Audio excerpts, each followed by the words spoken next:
Bom, boa noite, pessoal. Meu nome é Josiel dos Santos, eu faço parte da equipe da Espaço Arqueologia. Inicialmente, eu gostaria de agradecer a presença de todos e de todas nesse evento. Estamos muito contentes pela participação de vocês. Eu, Josiel dos Santos, eu vou inicialmente apresentar, vou fazer uma apresentação inicial e vou fazer a mediação desse encontro com vocês. E na sequência da minha apresentação, o professor Gedson Francisco Cerezer, também conhecido como PIT, irá apresentar as pesquisas realizadas no sítio arqueológico São Francisco de Sales. É um sítio que foi escavado no início do ano no município de Clevelândia, no estado do Paraná. Então, feitos esses agradecimentos e essas apresentações iniciais, Raul, por favor, pode passar mais um slide. Antes de começar a nossa apresentação, eu gostaria de pedir para os presentes, a Isabela vai estar colocando no chat do Meet e também no chat do Meet, o formulário de participação, para quem quiser emitir depois, nós vamos emitir certificados. Então, a Isabela vai estar colocando o formulário de participação aí no chat, agora e depois durante toda a apresentação. Então, se vocês puderem preencher esse formulário de participação, para que a gente possa emitir os certificados e depois enviá-los para vocês, é só clicar no link que a Isabela estará colocando, já colocou aí no chat do Meet. Certo? Ali vocês vão preencher nome, vão preencher profissão, CPF, os contatos, endereço. E também a gente pede, por favor, se estiver mais de uma pessoa assistindo com vocês, também coloca quantas pessoas estão assistindo, porque aí a gente também consegue ter essa dimensão, essa medida e também consegue emitir o certificado. Então, gente, esse aqui ele é um evento que ele faz parte do Programa de Educação Patrimonial, que está associado a um programa de resgate arqueológico na área de implantação da CGH São Francisco de Sales. Então, assim, só para a gente poder contextualizar, quando vai sair um empreendimento, quando vai sair algum grande empreendimento, uma CGH, uma PCH, alguma rodovia, é preciso que seja feita uma série de estudos que fazem parte do componente do licenciamento ambiental. E dentro do licenciamento ambiental, a gente precisa também fazer a parte do licenciamento cultural. E nesse caso em específico, nós fizemos todo o levantamento arqueológico e no âmbito da implantação desse empreendimento, durante o monitoramento arqueológico, foi identificado um sítio arqueológico lítico e para que esse sítio ele pudesse ser salvaguardado, porque os sítios arqueológicos em âmbito nacional, eles são salvaguardados por lei, foi necessário fazer as pesquisas sobre esse sítio, foi necessário fazer o resgate arqueológico do sítio, e dentro do resgate arqueológico, ele gera algumas informações, gerou uma série de informações, e esse evento aqui, ele é componente do programa de educação patrimonial, então é uma forma de devolver à comunidade, de devolver para a sociedade os resultados das pesquisas que foram realizadas. Então, só para ter um panorama da nossa apresentação de hoje, do nosso evento de hoje, inicialmente a gente vai fazer essa apresentação, né, falar 2 pontos básicos sobre arqueologia. Depois, o professor Gedson, professor Pitt, falará sobre as pesquisas arqueológicas que foram realizadas no sítio São Francisco de Sales I, e também falará sobre os resultados que foram alcançados, e ao final ele irá inserir esses resultados dentro da discussão do contexto regional, da discussão arqueológica, do contexto regional dos Campos de Palmas. Pode passar, Raul? Só falando rapidamente aqui sobre a questão, para delimitar, né, para começar a nossa apresentação, sobre a questão da arqueologia e do trabalho do arqueólogo dentro do licenciamento ambiental. Como há uma série de estudos a serem feitos dentro do licenciamento ambiental, também há essa parte da arqueologia, né? Então, a arqueologia, ela estuda os vestígios que estão relacionados às atividades humanas, que estão relacionados às ações humanas em determinado momento do tempo, em determinado espaço do globo terrestre, né, da Terra. Então, a arqueologia ela estuda todos os materiais que foram produzidos nas dinâmicas sociais, em alguma sociedade, em alguma cultura, e os materiais que chegaram até nós hoje em forma de sítios arqueológicos. Pode passar, Raul, por favor. Os sítios arqueológicos, eles são os vestígios que restaram até hoje dos materiais que foram gerados dentro dessas dinâmicas, né? Dessas dinâmicas socioculturais de determinada sociedade em um tempo, um espaço. Então, é o caso, por exemplo, do sítio São Francisco de Sales I, que nós encontramos no âmbito desse processo de licenciamento e que nos traz informações, nos ajuda a entender dentro de todo o contexto regional, inserindo também dentro do contexto regional determinados elementos, determinadas informações das sociedades que viveram naquele local. Então, são vestígios, são marcas de ações humanas que nos chegaram até hoje, de modificações humanas no ambiente, e a partir desses materiais que a gente estuda essas sociedades, né? É um tipo de material também que a gente pode estudar essas sociedades. E como os sítios arqueológicos, eles são protegidos tanto pela Constituição Federal, quanto pela Lei 3.924, de 61, e também pelo Decreto-Lei número 25, de 1937, ao serem encontrados, se há iminência de algum impacto nos vestígios arqueológicos, se há iminência de algum impacto sobre os sítios arqueológicos, por serem protegidos por lei e também por terem a sua importância, pode passar, Raul, por favor, por terem importâncias que são intrínsecas a ele, né, tanto importâncias científicas quanto importâncias culturais, porque a partir desses vestígios arqueológicos, muitas vezes, são apenas eles que nos vão nos dar informações sobre determinado povo que viveu em determinada região em algum momento da história, ele carrega uma importância em si, tanto a importância legal, protegido por lei, quanto a importância cultural e a importância científica. Então, encontrando-se esses sítios em ambientes de empreendimentos, associados a ambientes de empreendimentos, e havendo a iminência de impacto, é necessário que haja medidas de mitigação, haja medidas de controle de impacto, para que as informações não se percam e para que o material arqueológico, que é um patrimônio, é um bem cultural da nação, né, do Brasil, não se perca. Então, fazendo essa introdução, eu faço a introdução para contextualizar, né, de onde veio o resgate do sítio arqueológico São Francisco de Sales I, de onde veio esse resgate, por que foi feito esse resgate, e o objetivo desse nosso evento, dessa nossa apresentação hoje, é justamente dar o retorno para a sociedade sobre as informações, os dados que foram levantados sobre na escavação, na pesquisa arqueológica que foi realizada nesse sítio arqueológico. Então, pode passar, Raul? Na sequência agora, eu vou passar a palavra para o professor Jedson. Ele vai falar sobre a escavação, sobre as pesquisas que foram realizadas nesse sítio arqueológico, os resultados que foram alcançados e também vai falar um pouco do contexto regional e das contribuições que essas informações trazem para o entendimento do contexto regional. Enquanto o professor Jedson fala, eu peço que, se tiverem dúvidas, alguma questão, alguma contribuição, podem ir colocando no chat, que a gente vai anotando, e no final da fala do professor Jedson, a gente vai poder conversar também sobre isso, o professor Jedson vai poder responder. E também, no final da fala, se alguém quiser participar também, pode ficar à vontade.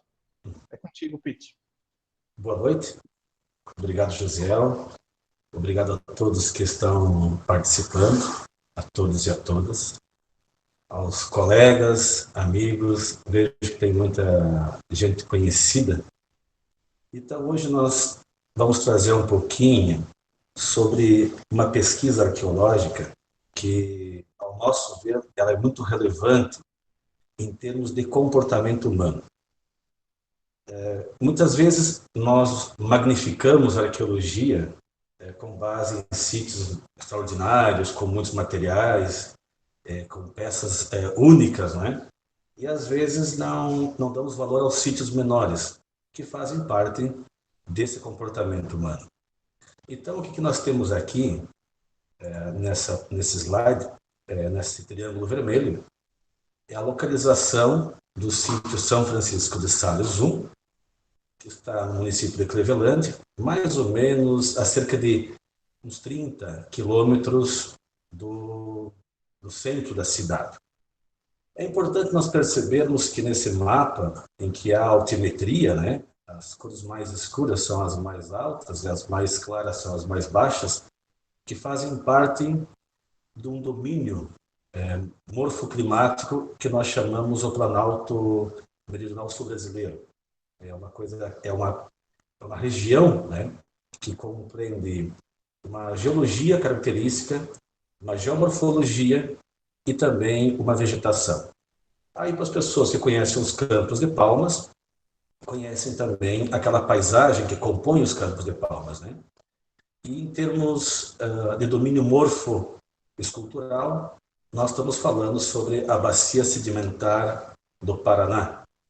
E aí podemos ver uma subunidade mais a oeste, né, que compõe, então, o Baixo Iguaçu, o Planalto do Baixo Iguaçu. É importante perceber nesse mapa que nós temos aqui o curso dos rios. E na pré-história, que é o que nós vamos tratar hoje, o curso dos rios nos traz uma relação muito íntima com os grupos humanos. Então, no caso aqui, o Rio São Francisco, que deságua no Rio Chupim, e o Rio Chupim, por sua vez, vai ao Rio Iguaçu, e o Rio Iguaçu ao Rio Paraná. Então, nesse cenário em que nós temos o Rio Iguaçu como a bacia principal, o Rio Chupim como um rio secundário, né, e o palco desse cenário de ocupação humana, que é o Rio São Francisco, foi identificado esse sítio arqueológico no âmbito do monitoramento arqueológico. Pode passar, Raul, por favor. Essa é uma visão geral, né, da área do sítio.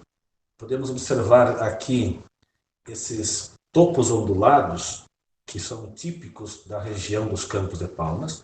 Claro que hoje ele está recoberto por uma pecuária e por uma agricultura, mas sabemos que esses solos que são pouco desenvolvidos, eles propiciaram a formação de uma vegetação típica que é dos campos. E nessa vegetação de campos abertos com as matas de galeria, como é o caso aqui, que podemos ver duas araucárias que remanescem de toda a sua história, né, que elas geralmente estão próximo às regiões mais baixas ou mais úmidas, se desenvolveu, então, um comportamento humano. E esse comportamento humano nos remete a um passado do qual nós, com essa investigação arqueológica e outras também, né, com uma bibliografia especializada que envolve outros pesquisadores que trabalham no sul do Brasil, tentamos trazer um pouco sobre a dinâmica desse comportamento humano. E é o que a gente vai tentar mostrar agora com a aplicação de alguns métodos, tanto métodos de campo quanto no laboratório. Então, passamos aí, Raul, por favor. A metodologia de escavação, elas são muito variadas. Aos colegas que trabalham com arqueologia, têm conhecimento que nem sempre o arqueólogo tem a sorte de encontrar um sítio denso, em que permite uma escavação em área aberta, em que talvez uma pesquisa intra-sítio seja aplicável para entender uma cabana ou um povoamento num específico local, né? Muitas vezes, esses locais, que nem é o caso desse sítio, aparecem de forma superficial ou a poucos centímetros no depósito quaternário, que é o caso desse, né, de alúvio-colúvio, como é essa região. Então, quando aparece uma estrutura ou então material em subsuperfície, a área é alargada. Às vezes isso acontece de aparecer fogueiras ou áreas de lascamento ou simplesmente o material concentrado.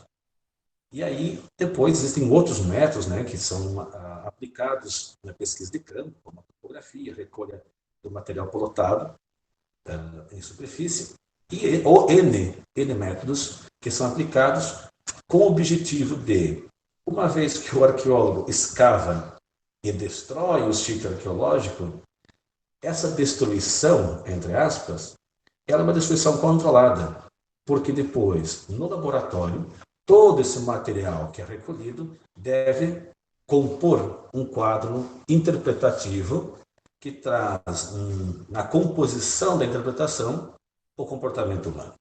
Pode passar, por favor. Posterior a isso, nós temos aqui os métodos de laboratório. O que são os métodos de laboratório?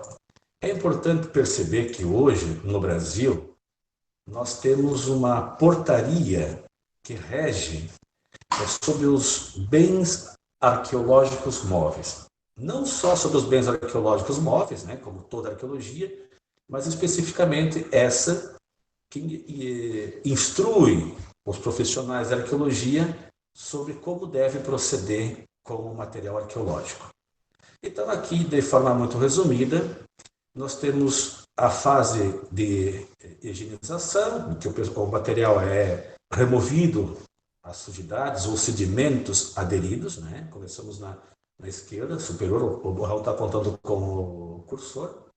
Passamos a uma fase em que o material é marcado consoante uma identificação dos dados de campo. Então, é um ID, seria a sua identidade no laboratório. Esse material passa para uma outra fase, que é a fase de indexação, e que é preenchido uma tabela segundo esse anexo 2 da portaria 196. E, consoante a isso, também temos as fotos, né? Todo o material fotografado faz parte de um arquivo. Posterior a isso, tem a fase de análise, que é onde a equipe que faz a pesquisa aplica sobre esse material os seus preceitos teóricos, metodológicos, a sua liberdade de investigação e produz o conhecimento sobre os materiais arqueológicos, aqui chamados de bens arqueológicos móveis. E, posterior a isso, o material é condicionado em caixas apropriadas para ser encaminhado a uma instituição de guarda, onde o material fica disponível para qualquer pessoa que tenha interesse em pesquisar. Então, as instituições de guarda, elas têm um espaço reservado para a investigação de outros pesquisadores ou de outras pessoas interessadas que, por alguma razão, viram nesse material ou nesse trabalho algum interesse e queiram pesquisar sobre ele. Até porque esse relatório de pesquisa produzido por qualquer arqueólogo brasileiro, mediante uma portaria de pesquisa emitida pelo IPHAN, é de domínio público. Então, se alguém tiver curiosidade, quiser ler o relatório, qualquer pessoa do Brasil que seja profissional de arqueologia, que adquiriu uma portaria de pesquisa, tem por obrigação entregar ao Instituto do Patrimônio Histórico e Artístico Nacional um relatório final de pesquisa, e esse relatório fica público no site do IPHAN, que é o SEI. Aí depois alguém pode pôr aqui no nosso chat como faz acesso a esse site. Né? Pode passar, por favor. Então, o material arqueológico que foi identificado nesse sítio, ele passou por um método de investigação que traz a formação de conjuntos tecnológicos para compreender uma perspectiva, né, tecnofuncional. Porém, a gente não pode esquecer que existem padrões de tipologia que podem ser usados na investigação, bem como os padrões ou os preceitos das indústrias líticas naquilo que chamamos de cadeia operatória. E é muito importante percebermos que a cadeia operatória, ela compõe uma matriz de pensamento que ela está no nosso dia a dia. Então, nós costumamos fazer essa analogia. Qualquer atividade física, né, que nós fazemos no nosso dia a dia, ela tem um processo. Então, desde a obtenção da matéria-prima até o resultado final. Para os que gostam de cozinhar, é como fazer uma receita, né? Desde buscar o ovo ou a galinha até ter a massa pronta com a farinha que plantou o milho ou o trigo. Né? Então, os processos são mais ou menos complexos, consoante as nossas disponibilidades. Se a matéria-prima está próxima, o meu empenho é menor para obter. Se a minha matéria-prima está mais distante, o meu empenho é maior. Se a minha matéria-prima for de fácil manufatura, ou de fácil operação, eu tenho um resultado. Ou então eu aplico uma técnica. Se for difícil, terei outra. E aqui eu chamo a atenção para os conjuntos que nós estipulamos com base na investigação, que passa desde percutores, no canto superior esquerdo, Depois temos os núcleos, que são o quê?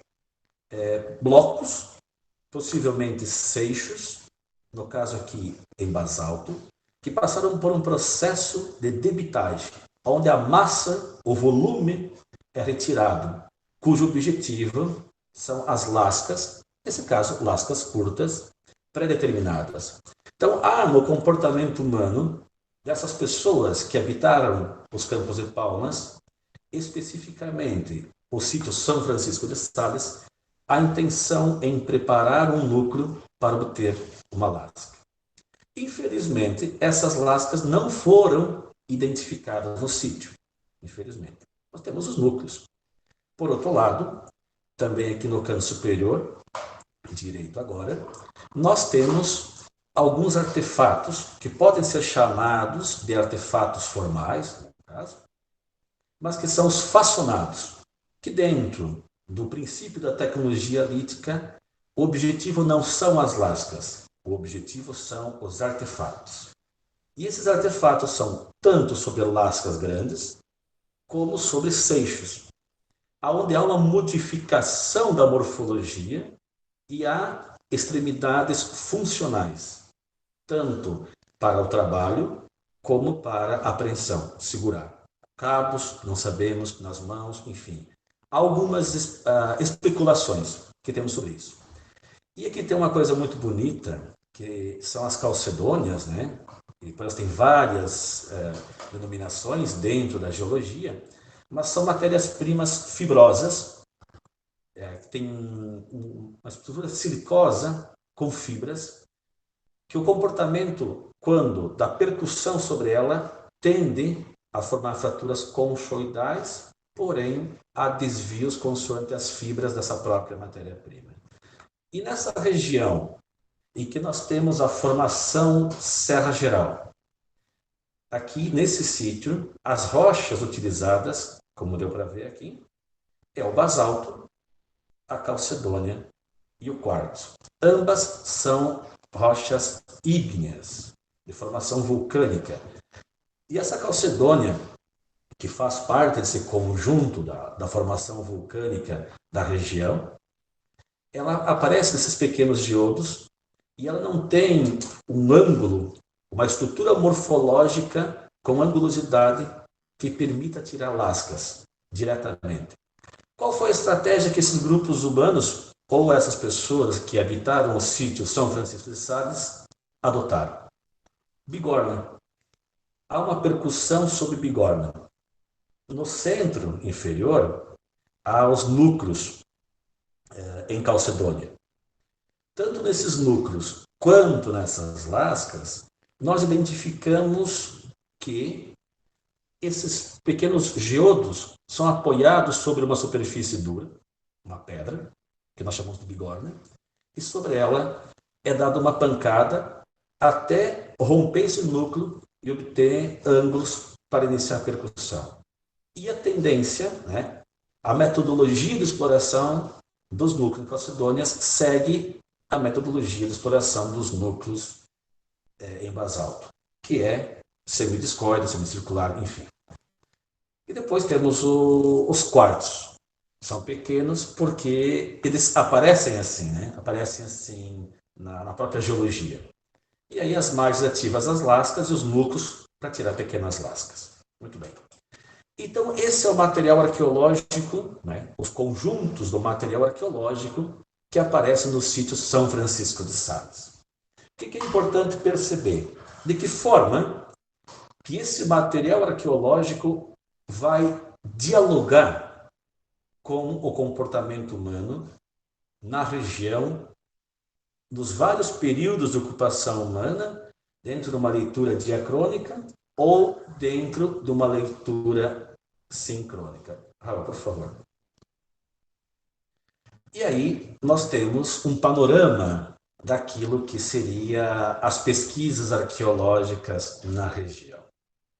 De forma muito resumida, que esse não é o foco da nossa apresentação, por volta de 11 mil anos, né, nessa transição entre um período chamado de Pleistoceno para o Holoceno, teria chegado de algum lugar do planeta Terra, claro, não vieram do espaço, pessoas, seres humanos, que dominavam uma tecnologia de produzir artefatos bifaciais, cuja morfologia permite interpretar como pontas de projétil para uma propulsão.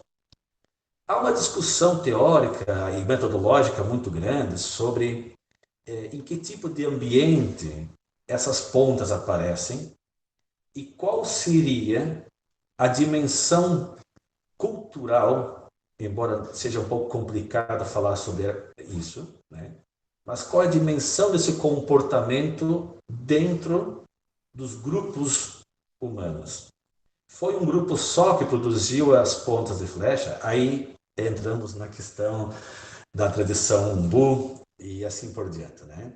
O que é importante percebermos que as pontas de flecha é um fenômeno mundial, é um fenômeno nacional sul-americano, né? E ele aparece, né, surge na região dos Campos de Palmas, assim como no estado do Paraná, por volta de 11 mil anos e permanecem temporalmente até por volta de 2 mil anos, que é onde as pesquisas arqueológicas desenvolvidas por outros arqueólogos e investigadores nos trazem como um período de permanência desses grupos humanos associados a uma economia de caça e coleta. Então, teríamos aqui um comportamento que leva a uma economia num território, que é a caça e a coleta. Seria o período, então, dos caçadores-coletores. Há um outro período associado a uma outra tecnologia que marca esse comportamento, que são as cerâmicas entendidas como cerâmicas da tradição Itararé-Taquara. Essa cerâmica Itararé-Taquara, ela tem uma ligação etno-histórica com os grupos G do Sul. Porque no período da conquista, os grupos G, falantes da língua G, produziam essa cerâmica identificada também nos sítios arqueológicos. Há algumas divergências em relação às datas, podendo ser entendidas como uma entrada, um surgimento, enfim, o aparecimento no contexto arqueológico por volta de 2.000 anos, de 4.000 anos. Ou então, de forma mais aceita, por volta de 2.000 anos. Essa cerâmica permite perceber que a economia desses povos, desses grupos humanos, já não depende só da caça como a fonte de alimento, nem da coleta, né? Mas já há a intenção em dominar e seguir dominando espécies vegetais e processá-las sob recipientes cerâmicos. Então, podemos dizer que estamos dentro de um processo econômico de agricultura.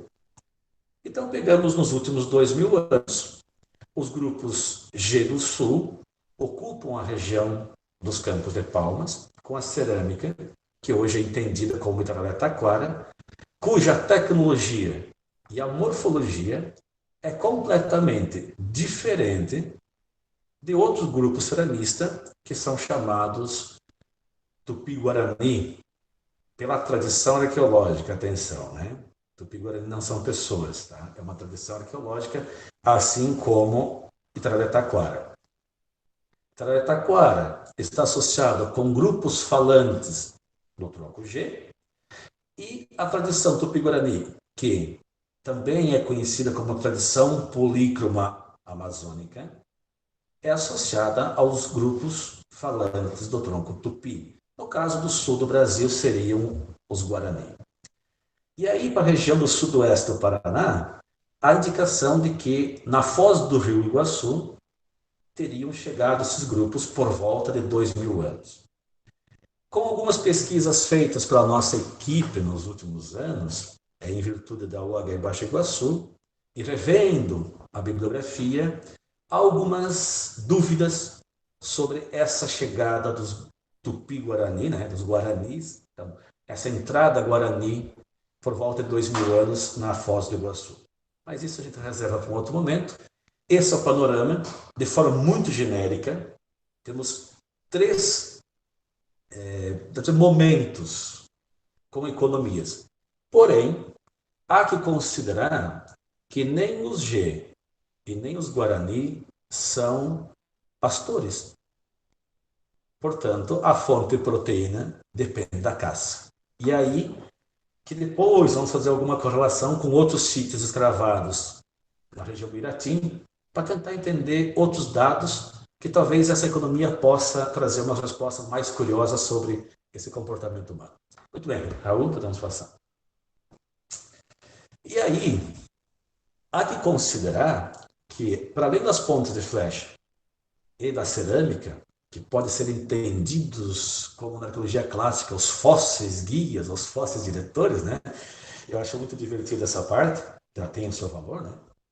Há algumas tecnologias, tecnofuncionalidades, que permanecem no tempo, desde os sítios mais antigos aos sítios mais recentes. E aqui nessa representação, nós tentamos trazer algumas tecnofuncionalidades, que elas permanecem, porém o que muda são as matérias-primas e as morfologias dos seixos usados para produzir. Porém, a funcionalidade é a mesma. Então, uma faca pode ser em pedra, pode ser em aço ou cerâmica, ela tem uma função, cortar. Isso é muito importante gravarmos no nosso pensamento e na nossa reflexão, porque isso permite olhar para a história e fazer algumas analogias ou algumas distinções que são muito importantes para essa compreensão e trazer para um sítio como São Francisco de Sales, que é um sítio relativamente pequeno e de superfície, o valor que ele merece para entender a arqueologia. Podemos passar.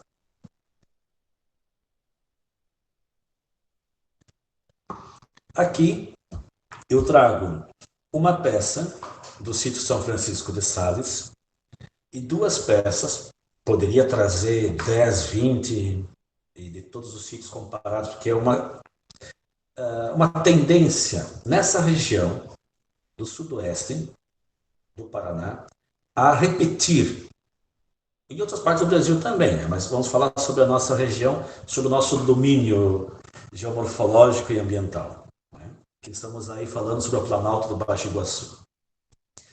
E nós, então, saímos do sítio São Francisco de Sales e a gente viaja um pouco mais a leste, na mesma latitude, e vamos aos sítios na Foz de Estrela, no Iratim, que é um outro projeto, né, que nós trabalhamos, e onde mais de 30 sítios arqueológicos, 30 sítios arqueológicos foram escavados. E materiais lascados com essas morfologias, ou essas tecnofuncionalidades, semelhantes ao do São Francisco de Sales, aparecem juntos com pontas de flecha e com cerâmica e tararé-taquara. E essa, então, coexistência, agora falamos sincrônica, desse material, permite nós olharmos para um sítio como São Francisco de Sales, que não tem uma datação porque, infelizmente, o depósito não preservou, ou talvez lá foi tão ínfima que com o tempo ela desapareceu. Mas é importante nós olharmos para a região, olharmos para outros sítios que têm as mesmas condições. E aqui a matéria-prima é a mesma, né? Umas um pouco mais alteradas quimicamente, mas ambas são em basalto. Há um aproveitamento de um seixo alongado, que é facionado, produz perfis laterais bifaciais e plano-convexos, cuja utilização é interpretada como ações ou de raspar ou de cortar, né? Então, consoante a matéria-prima e o tipo do material, e podemos voltar naquele slide antes que a gente viu as mãos, também trazem isso, né? Tá. Podemos passar, Raul. E com isso, nós trazemos o resultado. O que esse sítio Como não foram muitos materiais identificados, né? Menos de uma centena, mas que nos permitiu formar 9 conjuntos tecnofuncionais. O que nós observamos aqui?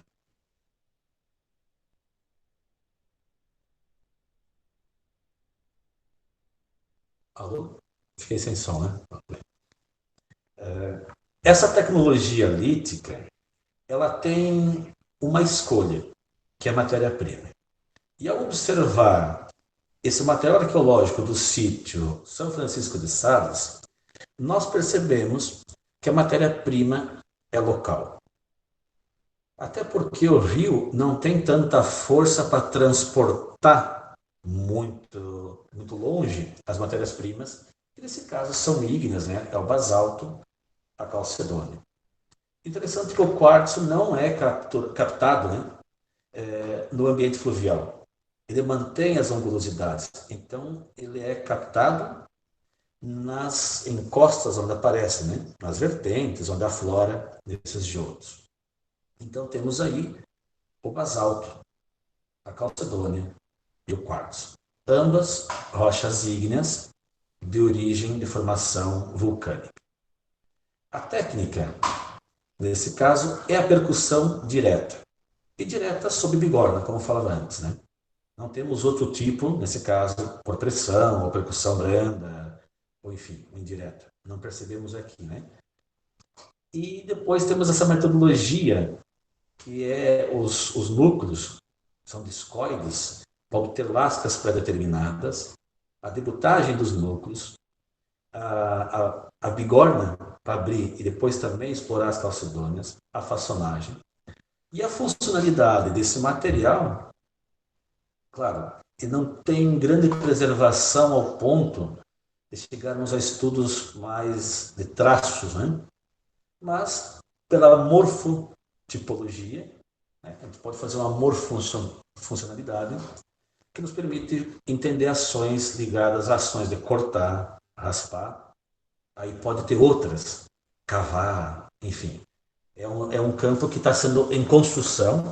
Né? Como vocês viram antes, nós temos uma prévia, uma hipótese de utilização, mas esse sítio vai ajudar a compor esse quadro, esse cenário.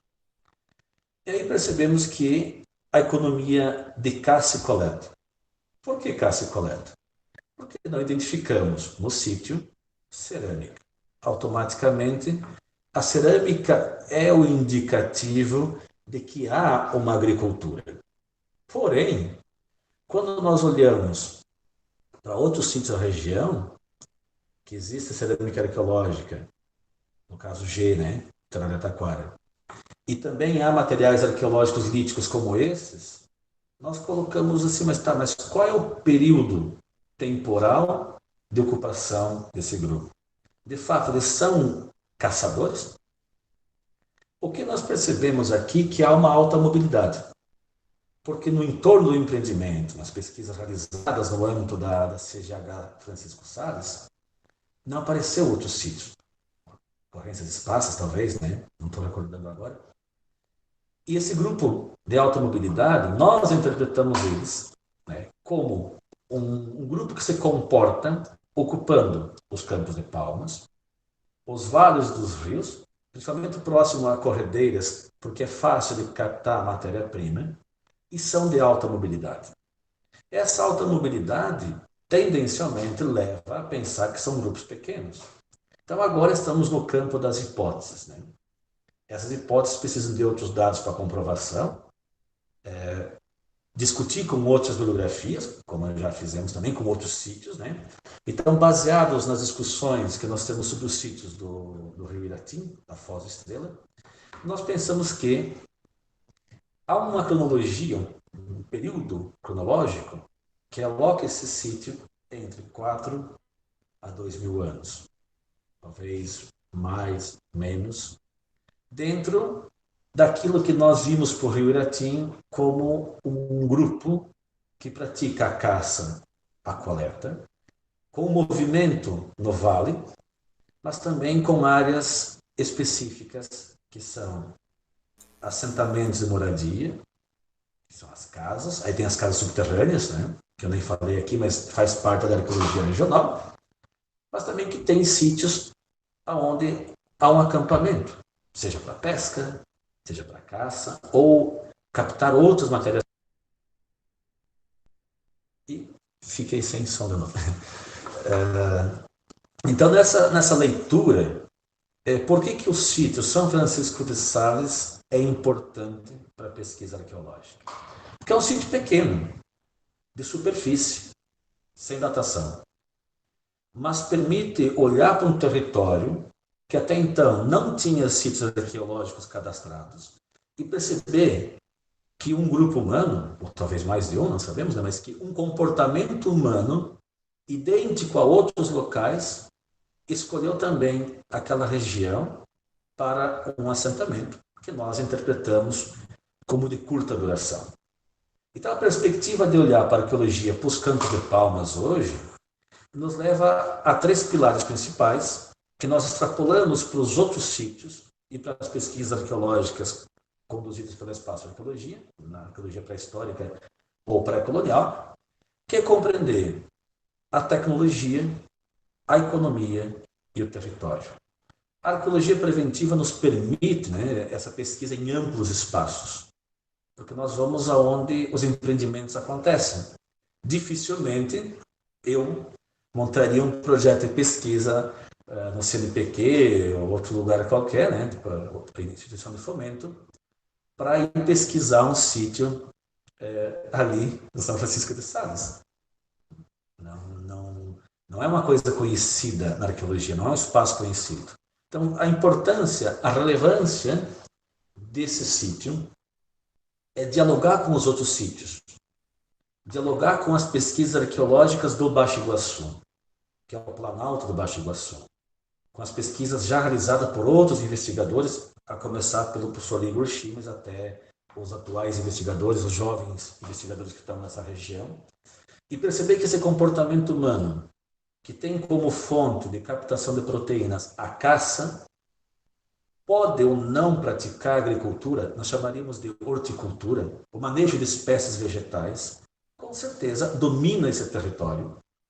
Com espécies vegetais, com certeza elas já são manejadas desde antes da agricultura, ou então os espaços são reconhecidos como espaços preferenciais por esses grupos, que se movimentam nesse vasto território de caça e de coleta, produzindo e reproduzindo um modo de vida que dura desde o final do Pleistoceno, começo do Holoceno, até o final, né, até agora, por volta de 2000, 1500, como são as datas lá no Foz Estrela, que vão de 1650 a 860 antes de presente, com uma indústria lítica muito parecida com essa que nós encontramos aqui. E com isso, abrimos as perguntas, né? E se alguém tiver alguma dúvida, pergunta, críticas, principalmente críticas, essas são muito importantes para a pesquisa arqueológica. Estamos à disposição. Muito bom, muito obrigado, Pete. A apresentação foi muito boa, explanação muito ilustrativa mesmo. Como tu bem disse, né, demonstra a importância de ter uma boa gestão do patrimônio cultural e do patrimônio arqueológico, né? A importância de inserir esses programas de gestão, a importância mesmo de aplicar a legislação que trata da proteção, da salvaguarda do patrimônio cultural. Dentro disso, do patrimônio arqueológico, surge aí a oportunidade de a gente pesquisar um sítio arqueológico numa região, como tu bem lembrou, que não tinha sítio registrado, mas o fato de não ter sítio registrado não quer dizer que não há sítio, é que não há pesquisa.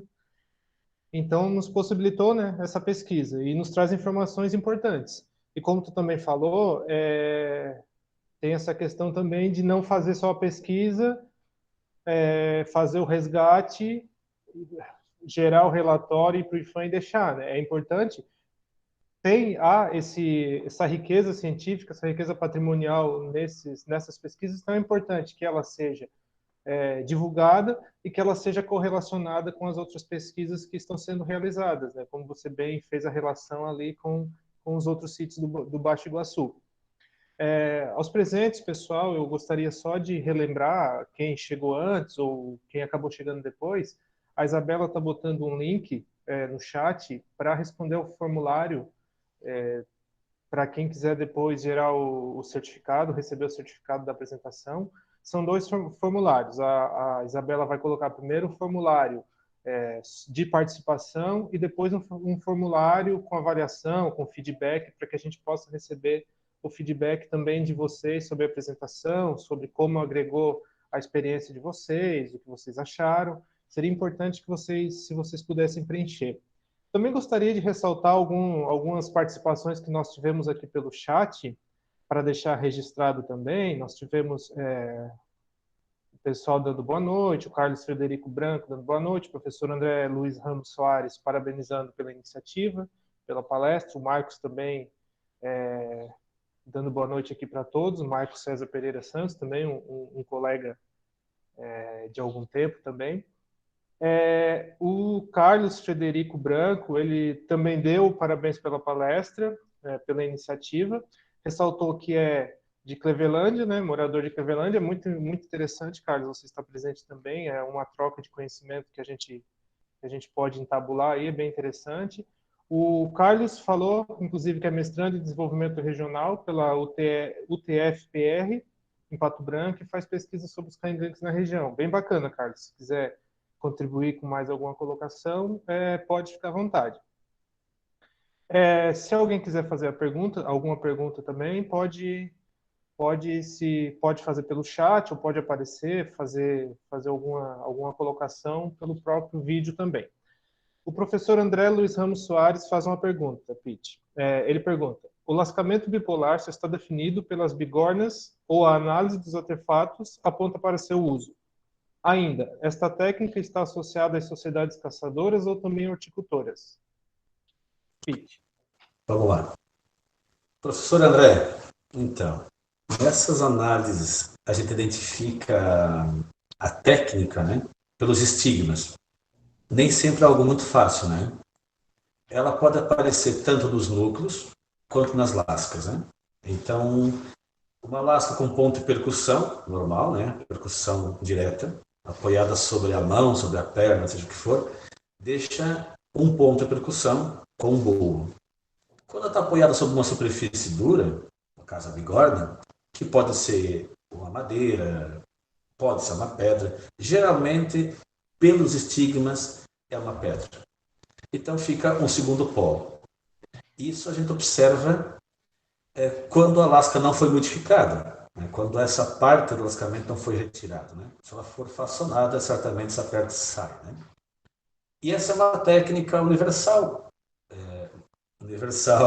do Homo sapiens. Né? Os neandertais já aparece alguma coisa, mas no Brasil nós encontramos em vários contextos, inclusive podemos incluir isso no contexto dos horticultores.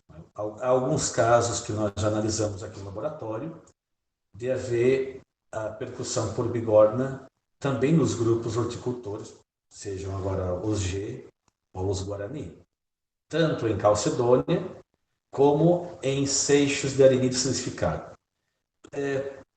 A matéria-prima não é um condicionante. O que condiciona a aplicação da técnica de bigorna é a volumetria. Porque quanto mais arredondado for o suporte, possivelmente as chances de sair uma lasca são mais difíceis. Então, a bigorna serve como uma estratégia. Há casos de que os seixos são muito pequenos, né? É um caso da Itália, que o professor Stefano sempre comenta, que eles usavam uma madeira para segurar o seixo e partir ao meio, seixos pequenos e sílex, que não é o nosso caso aqui, né? Não sei se eu respondi a pergunta.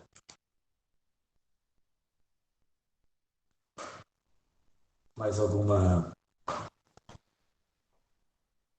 Sim, Vamos sim, Valeu, professor André. Só aqui deixar registrado também que a Wanda Rita também deu parabéns pela fala. É a família Josiano. A família prestigiando os grandes eventos. Tá certo. O senhor Milton Marcante também escreveu parabéns pela apresentação. Assim conhecemos melhor a nossa região. O senhor Carlos, ele fez uma colocação bem interessante. Boa noite, eu gostaria de comentar que ainda existem grupos indígenas na região onde grupos pequenos ainda vivem próximo de riachos e nascentes, e têm observado a existência de inúmeras plantas cultivadas dentro das matas. E aí ele complementa: gostaria de saber se existe alguma relação nos sítios da região com a araucária. Então, eu acho que tem um trabalho muito importante do membro da nossa equipe, que é nosso colega Raul, que estudou sobre as araucárias. Mas sim, na arqueologia clássica e tradicional, né, as pesquisas já desenvolvidas apresentam como um elemento de aproximação do território com os grupos humanos a existência da araucária na região. Então, até leituras de que a araucária tenha sido um elemento aglutinador de grupos humanos, em especial os que construíram as estruturas subterrâneas, as casas. Porém, pesquisas mais recentes trazem outras contribuições. Percebem que, além da araucária, existem outras espécies vegetais que também são importantes, né? Mas sim, porque muitos sítios arqueológicos escavados, e aqui eu trago a figura de dois pesquisadores, que é o professor Pedro Inácio Schmidt e o Igor Chimes, né, apresentam essa correlação. Depois, outros estudos sobre estudos políticos, ambientais, enfim, sobre a dinâmica paleoambiental, colocam a araucária no centro da movimentação dos grupos humanos, em especial dos gêmeos.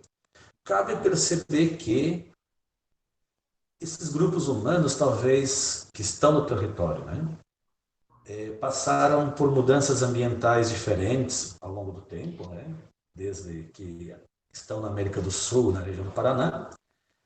Tem estratégias dentro do seu modo de vida que pode ser um pouco mais além do que somente a obtenção de um carboidrato chamado pinhão.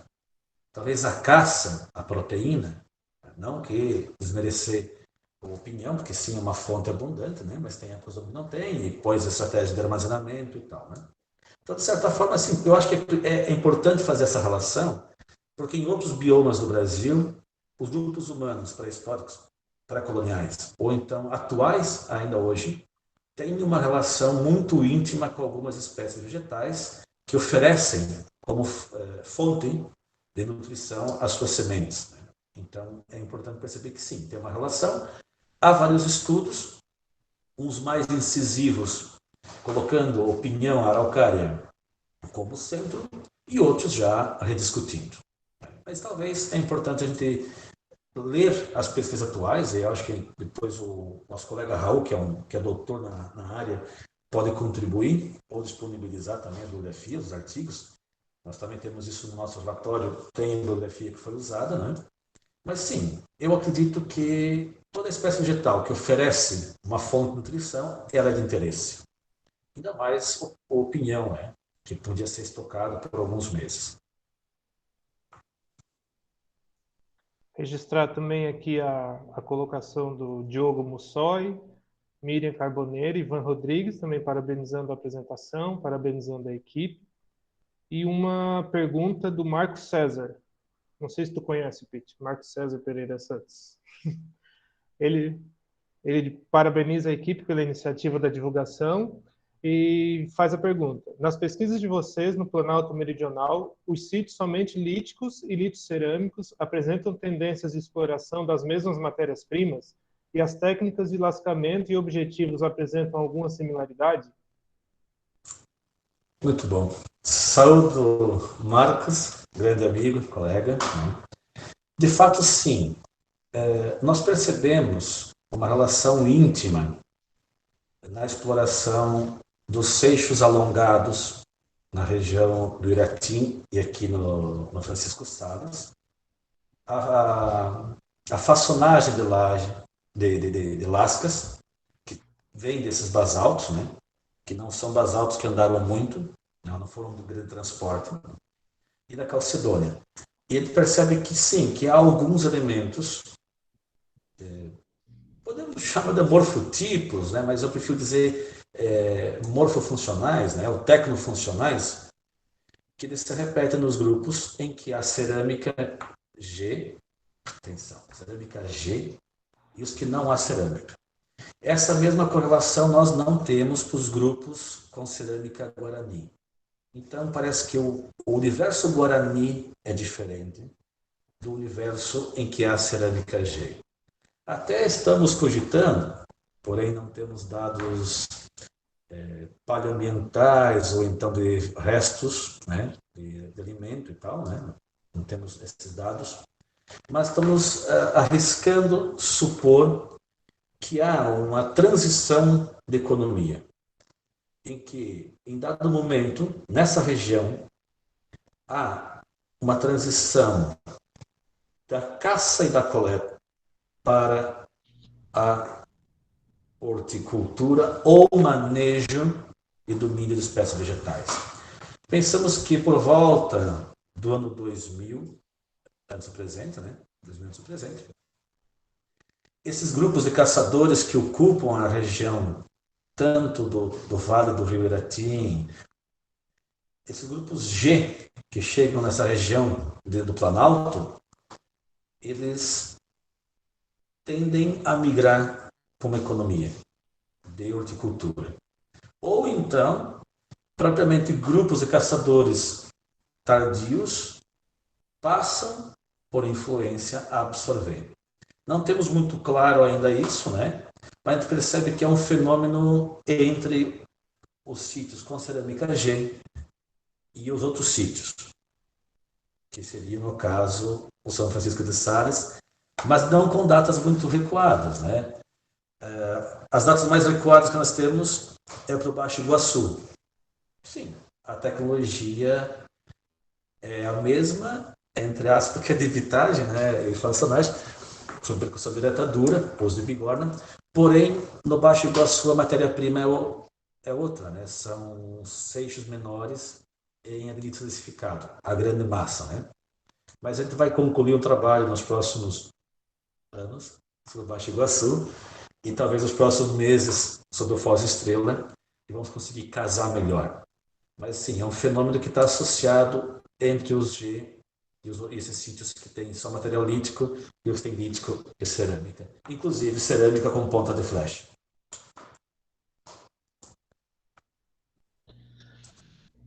Pete, o Carlos complementa aqui que os estudos dele também estão se dando em compreender as relações cosmo-ontológicas dos Caingangue com a araucária e gostaria de disponibilização da bibliografia. Muito legal, Carlos. É bacana mesmo pensar assim de forma ampla, né? Pensar desde a etnografia, dos tempos atuais, de como esses povos eles estão se organizando hoje, e também pensar desde as primeiras ocupações, dos registros arqueológicos, históricos, etnohistóricos. É bem bacana. Com certeza é um diálogo interessante de a gente fazer mesmo. Complementar alguma coisa, Pete?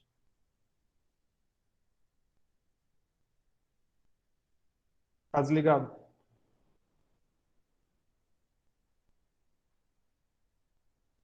Aí, Foi. beleza.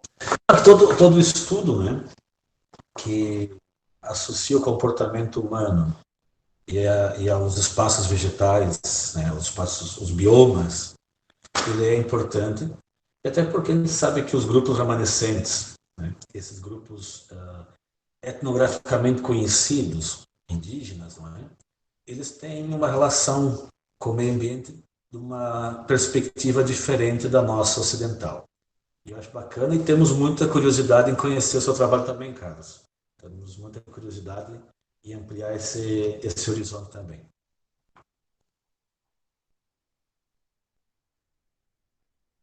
Pessoal, mais alguém quer se manifestar? Mais alguém quer colocar alguma contribuição? Pete? Eu quero agradecer as parabenizações aí de todos os amigos e colegas, a participação também do meu orientador, professor Dr. André Luiz Ramos Soares, os meus colegas de arqueologia aí, que eu vi também, os colegas de trabalho, amigos, tal, e dizer que estamos à disposição, que a Espaço Arqueologia está à disposição O nosso laboratório aqui está à disposição para a vossa visita, para conhecerem um pouquinho sobre o nosso trabalho. E os nossos relatórios são de domínio público, então, caso alguém queira ler para poder criticar um pouquinho nós, né, é importante porque a arqueologia se faz com base no diálogo, né, no debate, e isso é uma coisa que vai enriquecer a todos nós. Obrigado da minha parte. Não vendo mais perguntas, questionamentos, colocações, lamentos, angústias. Aproveitando o mote do Pitch, eu gostaria de agradecer muito, em nome da equipe, eu acho que eu digo que estamos muito felizes da participação, ampla participação de pesquisadores de outras universidades, de parceiros de outras consultorias, do próprio empreendimento. Para nós é muito gratificante ter essa participação qualificada, essas perguntas, esses debates qualificados. E para quem está pesquisando também na área, para quem tem algum interesse, estamos sempre abertos, os nossos contatos, estamos sempre abertos para trocar ideias, para trocar informações. A quem não preencheu o formulário de participação, eu peço para a Isabela colocar no chat, se puder preencher, seria interessante também. Gostaria novamente de agradecer aos presentes. Muito obrigado pelas colocações, pelas perguntas, pelas discussões, e ficamos gratos pela presença de todos. Acho que podemos encerrar por aqui.